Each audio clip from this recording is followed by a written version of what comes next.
também é ressaltar que esse conceituação de gestão de carreira é uma estrutura que nós estamos desenvolvendo agora na nossa universidade. Ou seja, o nosso aluno, de alguma maneira, terá o apoio nas suas escolhas, na gestão de sua carreira. A base dos estudos é um estudo de um americano chamado Holland.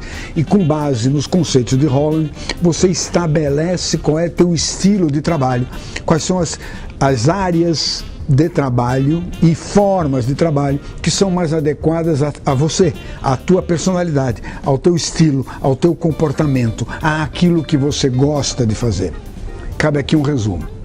Ter sucesso na vida é poder fazer o que a gente mais gosta de fazer no mundo, sendo pago por isso. Então, gestão de carreira é um processo relativamente simples. É você conseguir descobrir aquilo que você mais gosta de fazer do mundo e depois descobrir quem te paga para fazer isto, ok? Esta é a ideia de um processo de gestão de carreira.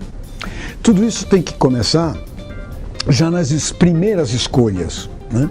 Então, você tem que saber, por avaliações, por esses testes, por entrevistas, né? Você começa a descobrir quais são as áreas em que você tem mais ou menos facilidade, quais são as áreas em que te dá mais ou menos prazer.